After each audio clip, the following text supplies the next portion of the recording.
Mi nombre es Danilo Esteban Maldonado González, soy profesor de lenguaje del Colegio Cristóbal Colón y tengo 28 años de edad. Y me declaro, si bien no de un partido político determinado, sí de tendencia izquierdista. Bueno, para empezar, la primera pregunta, ¿qué entiende usted por sistema neoliberal o de libre mercado? Tal como su nombre lo dice, lo indica, es la consecución de lo liberal en lo económico. Por lo tanto, el mercado es de libre acceso, cualquier persona puede llegar y transar en el mercado, cumpliendo ciertas normas y ciertas leyes, y la idea en el fondo es que aquel que quiera dedicarse a lo económico, ¿cierto? A lo de mercado, perfectamente puede hacerlo y competir. Entonces es un tipo de sistema que promueve la competencia económica en el fin, buscando el fin, mejor dicho, de poder adquirir ciertos bienes materiales, porque supuestamente ahí está el beneficio, ¿cierto? Y la felicidad, por decirlo de alguna manera, de la gente. Eso es. ¿Cree que el sistema hoy vigente ha dado resultados?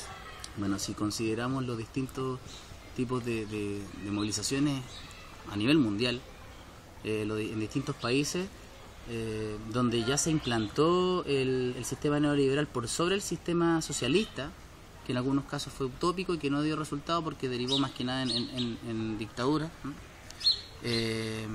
Bueno, bien, si consideramos estas movilizaciones, obviamente que no. Hay gente descontenta en todo el mundo, en todos los países neoliberales, y de hecho eso ya es una muestra de que no dio resultados. Además tenemos el caso de las crisis económicas mundiales, que se han ido suscitando cada vez con mayor regularidad, puesto que todos dependemos de unas pocas economías en el mundo. Si en algún momento, por ejemplo, Estados Unidos tiene alguna crisis económica, se produce el efecto dominó y muchos países en vías de desarrollo como Chile o netamente subdesarrollados, bueno, terminamos por caer en ese tipo de crisis. Por lo tanto, esta escala, esta dependencia que nos hace tener el sistema neoliberal, lógicamente que no es algo que tampoco dé resultado. Sabiendo que el sistema neoliberal es de tipo económico, ¿pudo este haber afectado a otras ramas de nuestra sociedad? Por supuesto, porque lamentablemente lo que hace el sistema neoliberal es hacer depender todo el hecho social a la economía, lo hace colgarse a la economía. Entonces, por lo tanto, a pesar de que se anda en un sistema económico, igual afecta en todos los demás ámbitos, inclusive en lo cultural, en lo musical. O sea, alguien que quiera dedicarse, por ejemplo, a la música, no puede hacerlo si no tiene, si no existe, por ejemplo, un incentivo económico para que esa persona se dedique 100% a esa rama. Lo mismo con el arte. Los libros que leemos, la literatura, por ejemplo, está toda guiada por lo económico, ¿no? Está toda guiada está toda orientada hacia lo económico, hacia el vender una cantidad determinada. Los editores hacen que la gente, ¿cierto?, que los escritores escriban diariamente y escriban cada cierto tiempo, movidos más por un tema económico que por un tema artístico. Inclusive pensemos, por ejemplo, en Chile, en Fondar. O sea, para poder realizar obras artísticas hay que postular un proyecto, se necesita dinero. Y la verdad es que todo pasa por el tema de dinero en cualquier otra rama de la sociedad, incluso por ejemplo en la salud.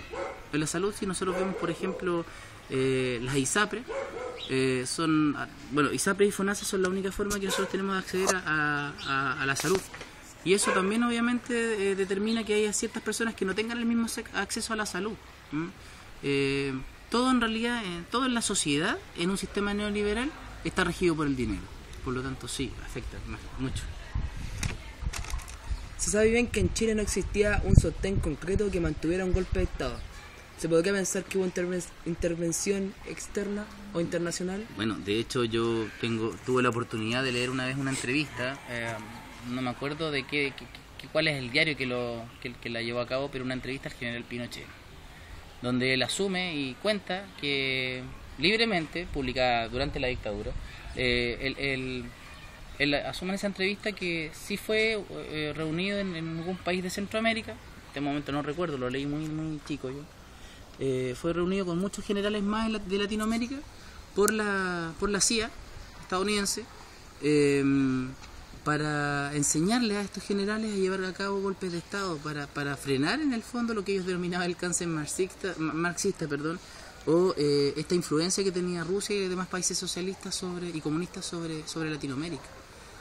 Lógicamente, una intervención a Estados Unidos nunca le convino, mejor dicho, que hubieran revoluciones socialistas en Latinoamérica. Es por eso que le cerraron las puertas a Cuba y es por eso que, en realidad es ahí como se ve la contraposición entre comunismo, socialismo y por otro lado lo neoliberal.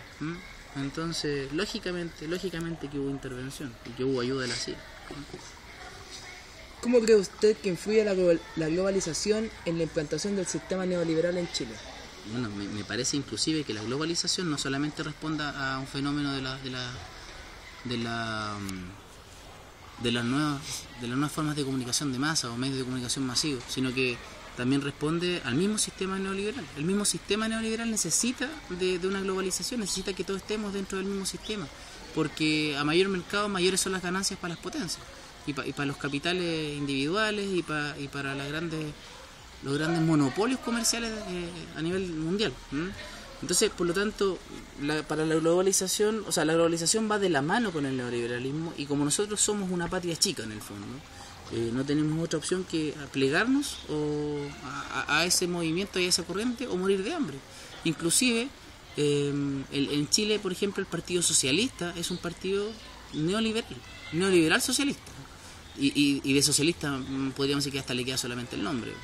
Entonces, no hay realmente una escapatoria para eso, porque, insisto, neoliberalismo y globalización van de la mano. O sea, la globalización, por último, podría ser incluso una herramienta utilizada por el neoliberalismo.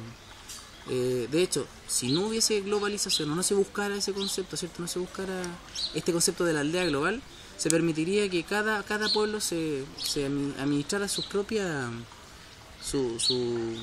territorio, ¿cierto? Y a su propia gente, su propia economía, como cada quien le plazca, y eso implicaría obviamente un menor capital o un menor mercado global para estos capitales que yo mencionaba adelante. ¿De qué forma proyecta usted el futuro de este sistema de libre mercado? En algún minuto tiene que detenerse, o tiene que colapsar. Ahora, ¿dónde está mi miedo? Si nosotros vamos en la historia hacia atrás, sabemos que no siempre hubo un sistema neoliberal. En algún momento, por ejemplo, existió el sistema del vasallaje, me refiero, por ejemplo, al sistema que imperaba en la Edad Media, ¿okay? Que en este momento no recuerdo cuál es el nombre, antes del mercantilismo que comienza a ocurrir desde el siglo XV, ¿cierto? Antes de eso, durante la Edad Media, llamémoslo vasallaje por el momento, donde un pueblerino, ¿cierto?, se encomendaba a un rey a cultivar sus tierras, a pagarle un resto de dinero, ¿cierto?, o entregarle cierta cantidad de productos que cosechar en las tierras del rey, y a partir a la guerra en el caso de tener que ser atacado por otro país, ¿cierto?, o por otro reino, mejor dicho.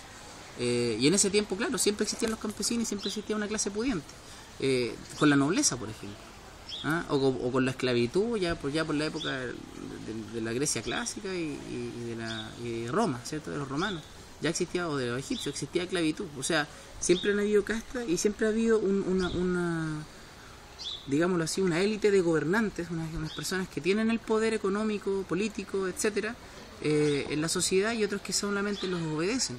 Los pueblos que han tenido otras formas de gobierno, como por ejemplo los mapuches, fueron siendo aniquilados por estos otros grupos que no les convenían ese tipo de señales, ¿no es cierto? Sabemos que los españoles llegaron, hicieron tabla rasa, como se le llama, a las costumbres y al sistema político y económico de los pueblos prehispánicos. Entonces, siempre ha habido quien domine y quien no. ¿Por qué menciono esto? Porque siento que, así como están siendo ahora las cosas, como hay movilizaciones a nivel mundial en contra del capitalismo, o que surgen a partir del rechazo al sistema neoliberal, de esa misma manera va a venir, obviamente, porque la historia tiene que ir evolucionando, en algún momento va a llegar otro sistema económico, se va a implantar. O sea, me refiero a que, por ejemplo, en el sistema cuando existía la esclavitud en el mundo, hasta hace tal vez unos 500, 400, hasta 300 años atrás, incluso 200 años atrás, que existió la esclavitud, tal vez todavía la gente no imaginaba, las personas, los políticos, los gobernantes no imaginaban un sistema económico como el neoliberal que es el actual. no lo imaginaban. Entonces, así como ellos no imaginaban el sistema que vendría ahora, el que estamos viendo nosotros, perfectamente nosotros ahora tal vez no imaginamos lo que venga después. Pero tengo la sensación de que ese sistema va a seguir siendo igual de perverso que el actual. Tengo ese miedo. A su parecer, ¿en qué medida los países desarrollados inciden en las naciones en vía de desarrollo? Bueno, lógicamente a una potencia no le conviene que otros países sean potencias, ¿no? Nosotros, por ejemplo, voy a hablar del caso latinoamericano, que es lo que más obviamente conozco. Nosotros somos netamente, no sé, pues, administradores de recursos primarios, y más allá de eso, extractores de recursos primarios. Dotamos en el fondo a los países, a las grandes potencias de recursos primarios para que ellos produzcan y tengan la industria en sus manos. Inclusive ellos más que nada manejan económicamente la industria, tal vez acá se extraen los productos, se llevan a otro país donde se procesan y finalmente ellos son los que hacen todo el mercado, arman todo el negocio y ellos son los que ganan. Entonces, por lo tanto, lógicamente a ellos les interesa que existan estos países en vías de desarrollo. Si no fuese así, compartirían de mejor manera sus tecnologías con nosotros. Pero no lo hacen porque les conviene estar por sobre nosotros. Entonces, el papel que a ellos les cabe más que nada y que a ellos les interesa tener es simplemente un papel de dominación hacia los países como los nuestros, ¿no? ¿Cómo nos afecta directamente la globalización a nuestro entorno político, social, cultural? Bueno, creo que ya lo mencioné más atrás en otra pregunta. Lamentablemente en un sistema neoliberal todo termina cayendo en lo económico. Entonces, ya sea político, cultural, social, incluso la misma educación, la misma salud, todo tiene que ver y pasa por lo económico. Así que en realidad para todos nos afecta y lamentablemente creo que nos afecta para mal. Porque cuando las cosas se hacen solo por dinero, deja de haber una intencionalidad detrás que sea mucho más profunda. ¿Usted considera viable para Chile seguir con el sistema económico vigente? Bueno, ha sido viable para los que ganan. Ha sido viable todo este tiempo para los que sí ganan y en todo el mundo. Pero lógicamente para el pueblo chileno, para la clase media trabajadora, para las clases más desposeídas, lógicamente que no es viable y nunca lo ha sido. Por lo tanto, no, viéndolo desde esa mirada y para cambiar un poco el modelo y para cambiar este hecho de que siempre los ricos estén por sobre los pobres, de que siempre existan estas divisiones odiosas, ¿cierto?, de clases sociales, no debiese seguir el sistema. Sabiendo la gran desigualdad que existe en nuestro país, ¿cree usted posible una próxima revuelta social? Creo que se aproxima. De hecho hemos visto atisbos desde la educación el año 2011, recién pasado. No sabemos lo que seguirá este año con la misma revolución. Vimos lo que pasó en Aysén. Hemos visto que la salud o los trabajadores públicos tienen paralizaciones todos los años y eso hace años atrás nosotros no lo veíamos. Si bien venimos de una dictadura en donde se acostumbró a no realizar estas revueltas sociales tan bien organizadas, porque en ese tiempo era solamente... O sea, se disolvía muy rápido y con siempre el temor de ser desaparecido o asesinado derechamente. Entonces, creo que en Chile, claro, se ha dado este fenómeno de ir empezando de a poco a multiplicar las revueltas sociales. Pero si vemos en el mundo, si en el resto del mundo, también están este tipo de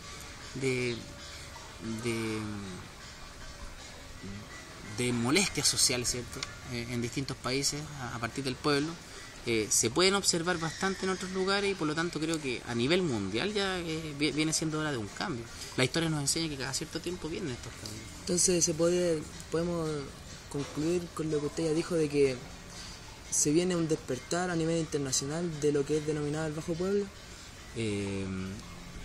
Sí, creo que sí, que viene este despertar social. Creo que ya, como lo dije antes, hay atisbos de que, de hecho, claras muestras de que eso está pasando, pero ojo que siempre, que ya han existido antes, ya han existido anteriormente, han habido ciertos cambios, pero siempre terminan siendo beneficiados los que más poseen. Por lo tanto, ese es el ojo que hay que tener. Eso. Ya, muchas gracias por la entrevista. No.